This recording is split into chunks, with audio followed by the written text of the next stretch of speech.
गोवा आणि महाराष्ट्रात सध्या जमिनी वाचवण्यासाठी सरकारच्या विरोधात जोरदार निदर्शनं सुरू आहेत। गोव्यात गेल्या काही दिवसांपासून सुरू असलेल्या आंदोलनानं 23 फेब्रुवारीपासून उग्र रूप धारण केले। गोव्यातील पाळी शिरदोन भागातील एका डोंगराचा झोन नगर नियोजन कायद्याच्या 39A या कलमाचा वापर करून बदलण्याची प्रक्रिया सरकारने सुरू केली आहे। याला सध्या प्रखर विरोध सुरू आहे। या आंदोलनादरम्यान रिव्हॉल्युशनरी गोवन पक्षाच्या आमदाराला पोलिसांनी अक्षरशः फरफटत नेल्यानं आंदोलक भलतेच चिडले आहेत। गोव्यात नेमकं काय घडतंय आणि 39A कलम आहे तरी काय, पाहूया सविस्तर वृत्तांत। गोव्यातील जमिनींचं रूपांतरण सोपं करण्यासाठी 1974 सालच्या नगर नियोजन कायद्यामध्ये 16B हे वादग्रस्त कलम जोडल्यानं गोव्यात प्रचंड जनक्षोभ झाला होता। त्यामुळे 7 फेब्रुवारी 2024 रोजी गोवा विधानसभेत सरकारनं ते कलम रद्द केलं।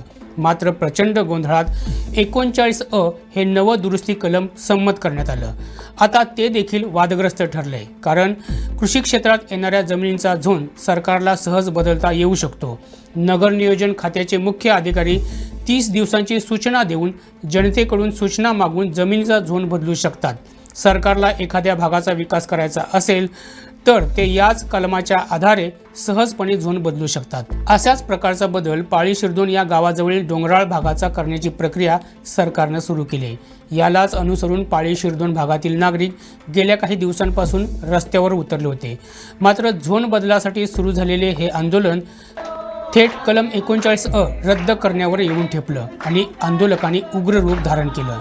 यामध्ये जवळजवळ सरकारविरोधी सर्वच राजकीय पक्षांनी आता उडी घेतली। मात्र आता या आंदोलनानं वेगळंच वळण घेतलंय।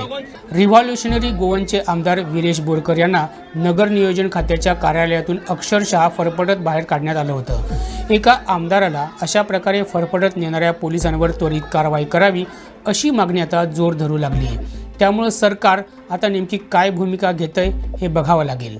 दरम्यान पणजी नगर नियोजन खात्यात हे आंदोलन सुरू करण्यात आलं होतं। तिथून आमदार बोरकर आणि इतरांना पोलीस बळ वापरून हटवण्यात आल्यानंतर ते आंदोलन पणजीच्या आझाद मैदानावर सुरू होतं। मात्र 23 फेब्रुवारीला या आंदोलकांनी उग्र रूप धारण केलं। पोलिसांना चकवा देत आंदोलनकर्त्यांनी दोनापावला इथं जाऊन मंत्री विश्वजित राणे यांच्या बंगल्यासमोर ठिय्या आंदोलन केलं। रात्री उशिरापर्यंत हे आंदोलन सुरू होतं।